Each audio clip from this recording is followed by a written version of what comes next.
मंच पर विराजमान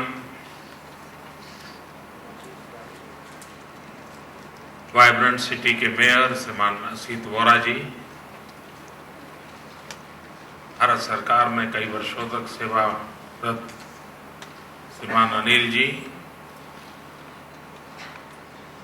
कमिश्नर श्री गौतम, भाइयों और बहनों,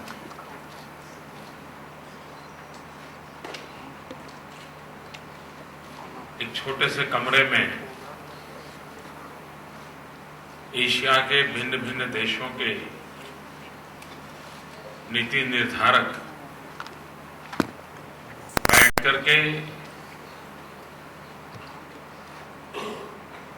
मल्टी मोड ट्रांसपोर्टेशन सिस्टम पर सोच रहे हैं। आमतौर पर इस प्रकार के सेमिनार सिंगापुर में होते हैं, टोक्यो में होते हैं, कभी कभी बीजिंग में होते हैं। इस प्रकार के विषयों का नेतृत्व कभी भी हिंदुस्तान के नसीब नहीं होता है, लेकिन ये गुजरात का सौभाग्य और अहमदाबाद की कमाल है कि बीआरटीएस की सफलता ने एशिया के अनेक देशों को यहां खींच लाने के लिए सफलता प्राप्त की है। और इसलिए मैं इस शहर को हृदय से बहुत बहुत अभिनंदन करता हूं, बधाई देता हूं। ट्रांसपोर्टेशन विषय को लेकर के एक बहुत बड़ा चिंता का हम अनुभव कर रहे हैं। एक तो बढ़ती हुई जनसंख्या, मल्टी मोड ट्रांसपोर्टेशन सिस्टम्स, बढ़ते हुए व्हीकलों की संख्या, इंसान को स्पीड की ओर अधिक लगाव, और तीसरी तरफ एनर्जी क्राइसिस। इन सभी सवालों के जवाब हमें एक साथ ढूंढने हैं ताकि लोगों को बस की सुविधाएं मिले, ट्रांसपोर्टेशन की सुविधाएं मिले, एनर्जी कंजर्वेशन में हम कुछ कंट्रीब्यूट करें, लोगों के समय की बचत करें, हमारी व्यवस्थाएं ऐसी हो कि जिसमें सामान्य मानवी को सुरक्षा का एहसास हो। इन सभी पहलुओं पर अगर हमें सोचने में देरी की तो कितना बड़ा संकट पैदा हो सकता है, इसका हम अंदाज कर सकते हैं। आज किसी व्यक्ति को मुंबई जाना है, मुंबई में बसना है, तो सबसे पहले उसके दिमाग में समस्या ये आती है कि दिन भर में आऊंगा कैसे, जाऊंगा कैसे। वो 50 बार सोचता है, सबसे पहले समस्या ये आती है। आज हिंदुस्तान के कई शहर ऐसे हैं कि जिसमें डेस्टिनेशन पर पहुंचने के एवरेज टाइम 55 to 60 मिनट है। अभी हम गुजरात के अंदर भाग्यवान हैं, अहमदाबाद, सूरत जैसे शहरों में अभी भी कि हमारा रीचिंग टाइम एवरेज 20 मिनट्स का है। लेकिन फिर भी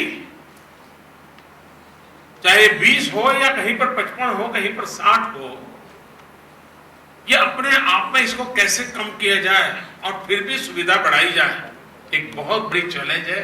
और उस चैलेंज को कैसे हम निभाएंगे।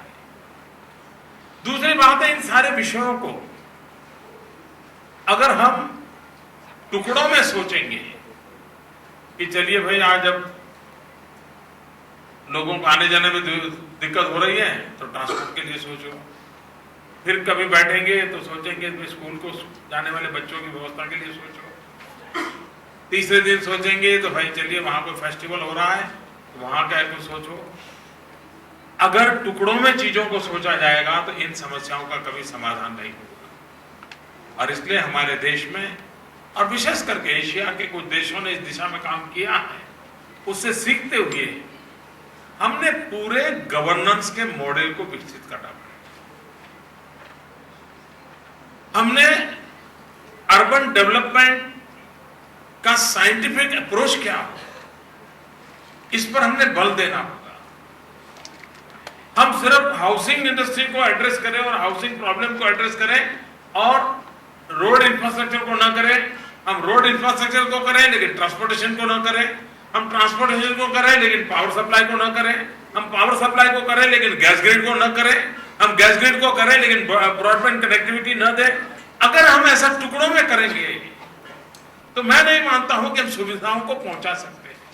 और इसलिए एक इंटीग्रेटेड होलिस्टिक अप्रोच, और उसके लिए सबसे पहली जो मैं आवश्यकता हमारे देश में महसूस करता हूं कि जिस प्रकार से आईआईएम के अंदर भिन्न भिन्न प्रकार के कोर्सेज चलते हैं, एमबीए के भिन्न भिन्न प्रकार के कोर्सेज चलते हैं, ये समय की मांग है कि हमारे देश में जितना हो सके उतना जल्दी अर्बन मैनेजमेंट, अर्बन इनिशिएटिव्स को लेकर के यूनिवर्सिटीज में ह्यूमन रिसोर्स डेवलपमेंट पर विशेष ध्यान दिया जाए।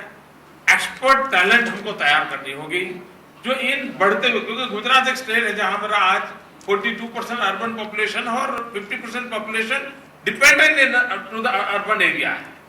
अगर ये मेरी स्थिति है तो मेरे लिए आवश्यक बन जाता है आज इस प्रकार का साइंटिफिक नॉलेज रखने वाले ह्यूमन रिसोर्स भी उपलब्ध नहीं है। अगर कहीं कोई विदेश पढ़ करके आया तो ऐसे 2-4 लोग मिल जाएंगे कि जिनका इसी विषय पर मास्टरी की है। आवश्यकता यह है कि हमारे देश की गिवन सिचुएशन के संदर्भ में, एशियन कंट्रीज की गिवन सिचुएशन के संदर्भ में हम किस प्रकार का अर्बन मैनेजमेंट खड़ा कर सकते हैं, और जब अर्बन मैनेजमेंट का पूरा सोचते हैं तब जाकर के उस पर ट्रांसपोर्टेशन मुद्दा आता है। अब जैसे गुजरात जैसा प्रदेश है, बीआरटीए में हम सफल हुए, और कभी कभी मुझे लगता है कि हम बीआरटीए में सफल सिर्फ होते तो दुनिया का ध्यान नहीं जाता। हमारा दुर्भाग्य है कि हम कितना ही पसीना बहाएं, कितना ही अच्छा करें, लेकिन शुरू में किसी का उस पर ध्यान नहीं जाता है।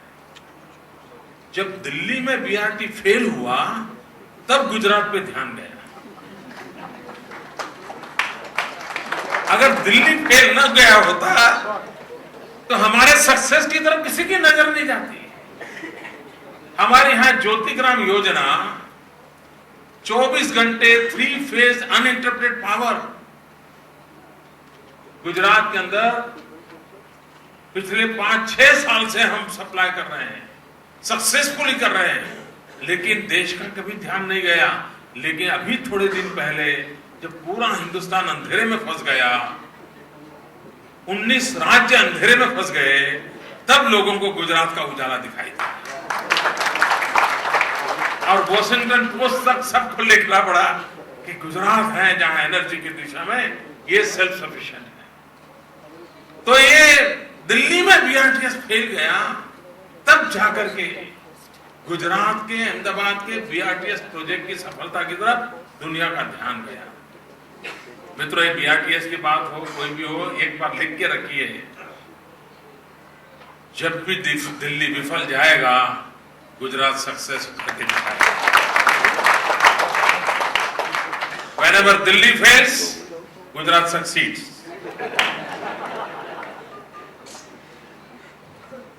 और हम सफलता की दिशा में, सफलता की और लोगों को ले जाने के पक्ष में हैं। अब हम बीआरटीएस पर रुकने के मूड में नहीं है, और ट्रांसपोर्टेशन सिस्टम की ओर आगे बढ़ना चाहते हैं। अभी आप लोगों को जिस दिन मैंने कांकरिया रिवर फ्रंट का लोकार्पण किया था, उस दिन हमने कहा था हिंदुस्तान में पहली बार हम एंट्री सर्विस को शुरू करने जा रहे हैं। साबरमती रिवर फ्रंट के अंदर जो कि नर्मदा का पानी बहा है, अब उसमें हम उस ट्रांसपोर्टेशन को मोड को ला रहे हैं कि जिस पर बस पानी में चलेगी और जहां पानी पूरा हो जाएगा फिर वो जमीन पर दौड़ने लगेगी।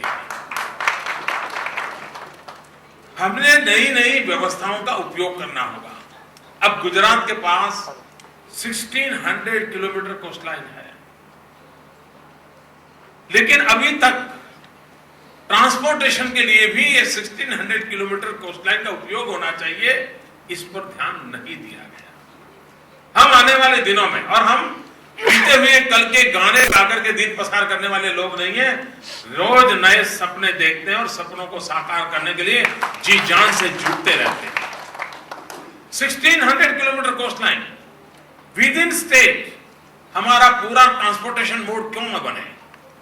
सारा हमारा जो बर्डन आज है उसको कितना % हम रिड्यूस कर सकते हैं?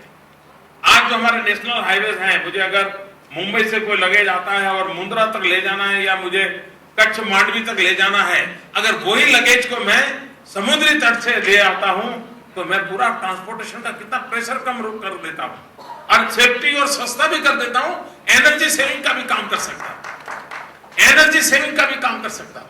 और इसलिए हम 1600 किलोमीटर कोस्ट लाइन पर अभी इंफ्रास्ट्रक्चर खड़ा कर रहे हैं। मुझे याद है, मैं जब छोटा था, स्कूल में पढ़ता था, अखबार पढ़ने का आदत है, तो हर मुख्यमंत्री या मंत्री के मुंह से एक बात हम बचपन में पढ़ा करते थे, सुना करते थे कि गोगा दहेज फेरी सर्विस। मैं मुख्यमंत्री बना तो मैंने लोगों से सवाल पूछा कि ये मैं बचपन से सुनता पढ़ता आया हूं, इसका हुआ क्या? तो अखबार में तो हम चीज देखते थे, कागज पे फाइल पे कहीं नजर नहीं आती थी। अब मैंने उस बीड़ा उठाया है, मैं उसको गोगा दहेज फेरी सर्विस को शुरू करने जा रहा हूं। अभी उसका इंफ्रास्ट्रक्चर का काम चल रहा है, दोनों तरफ चल रहा है। अब ये एक नया ट्रांसपोर्टेशन का मोड होगा। 100 से अधिक व्हीकल उसके अंदर आ जाएंगे, 1000 से अधिक पैसेंजर आ जाएंगे। कितनी एनर्जी सेविंग होगा, कितना समय का बचाव होगा और कितना एग्जिस्टिंग ट्रांसपोर्टेशन सिस्टम के प्रेशर को वो कम करेगा। यानी हम उस दिशा में जा रहे हैं। मित्रों, मेरे गुजरात के लाइफ लाइन है नर्मदा, लेकिन सिर्फ पानी बहता रहे तो वो लाइफ लाइन रहेगी ऐसा मैं नहीं मानता। मैंने कुछ लोगों को अभ्यास करने में लगाया है कि गुजरात के हार्ट में से निकलने वाली 500 किलोमीटर का कैनाल है, मेन कैनाल, क्या उसके अंदर हम ट्रांसपोर्टेशन की व्यवस्थाओं को विकसित कर सकते हैं? लोगों को फंड भी मिल जाएगा, प्रेशर भी कम होगा और कम से कम लगेज तो ले जा सकते हैं। छोटे से पानी से 1 फुट ऊंचे ऐसे बुर्ज बने तो कहीं पर भी ब्रिज आता होगा, नाले के नीचे से निकलना होगा, तो भी वो 500 किलोमीटर लॉन्ग, यानी जो काम करने के लिए अरबों खरबों रुपए 500 किलोमीटर रोड बनाने के लिए लग जाएगा, वो आज वाटरवे ट्रांसपोर्ट सिस्टम से हो सकता है क्या? हम इसको कैसे आगे बढ़ाएं?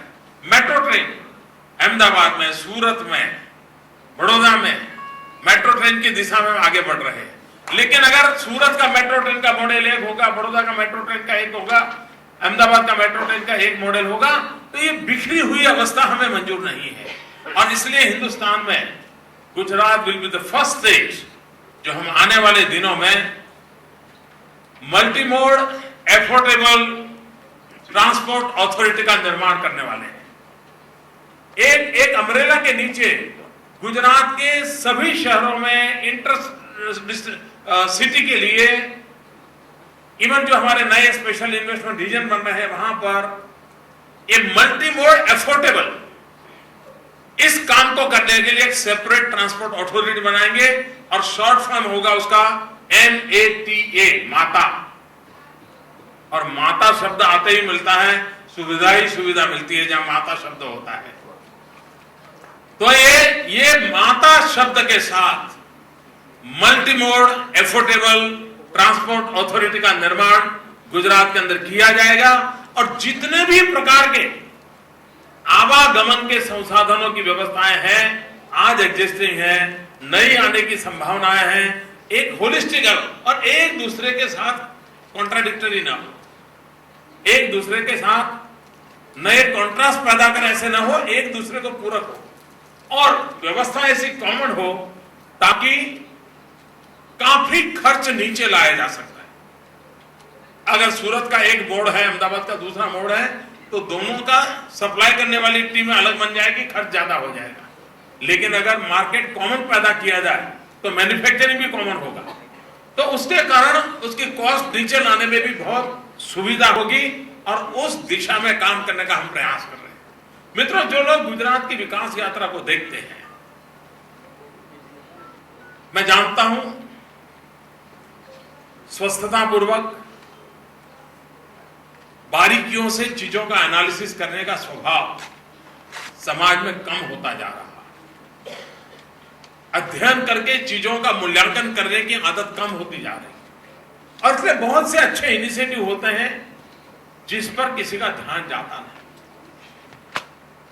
क्या कारण होगा कि बीआरटीए के का नाम, उस मार्ग का नाम हमने जनमार्ग रखा हो? क्या कारण है कि हजारों करोड़ रुपयों की ये गोल्डन वैल्यू की जमीन हमने इस प्रकार से इस काम के लिए लगा दी होगी? वरना ये इसकी कीमत जाए तो हजारों करोड़ रुपए की कीमत की जमीन है जिस पर आज बीआरटीएस दौड़ रही है। लेकिन अगर स्टडी करके इतने अरबों खरबों रुपये खपाना, कुछ लोग कहते हैं कि इतने बढ़िया, मेरी आलोचना क्या हुई है? मेरी आलोचना ये हुई है कि इतना बढ़िया बस स्टेशन की क्या जरूरत थी। मुझे कभी कभी ये गरीब सोच वाले लोग होते हैं, उन पर बड़ी दया आती है।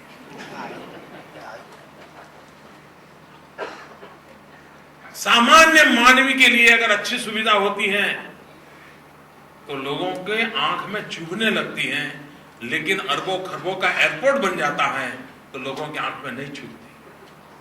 एयरपोर्ट अच्छा क्यों बना, कोई सवाल नहीं पूछता है, लेकिन बस स्टेशन अच्छा क्यों बना, हमें सवाल पूछा जा रहा है। क्या सामान्य मानवी के लिए अच्छी सुविधा नहीं होनी चाहिए? हमें इसके लिए क्वेश्चन किया जाता है। और ये कुछ लोगों की मानसिक दरिद्रता होती है। और मुझे एक कथा बराबर याद रहती है, बहुत सालों पहले की घटना है और सत्य घटना है। मैं मेहसाना के प्लेटफॉर्म पे खड़ा था और वहां पर भीख मांगने वाला एक इंसान अपने हाथ के अंदर, किसी ने ब्रेड दिया होगा तो ब्रेड ऐसे डुबो डुबो करके खा रहा था और बड़े चाव से खा रहा था। मेरी यूं ही नजर गई, मैंने देखा उसके हाथ में कुछ है नहीं, तो ये अब ब्रेड जो है उसको ऐसे डुबो डुबो कर कैसे खा रहा है। तो मेरा मन कर गया उस गरीब आदमी के पास जाके मैंने पूछा, मैंने कहा भैया तुम ब्रेड खा रहे हो, तेरे हाथ में तो कुछ है नहीं, ये ऐसे बराबर डुबो डुबो करके क्यों खा रहे हो?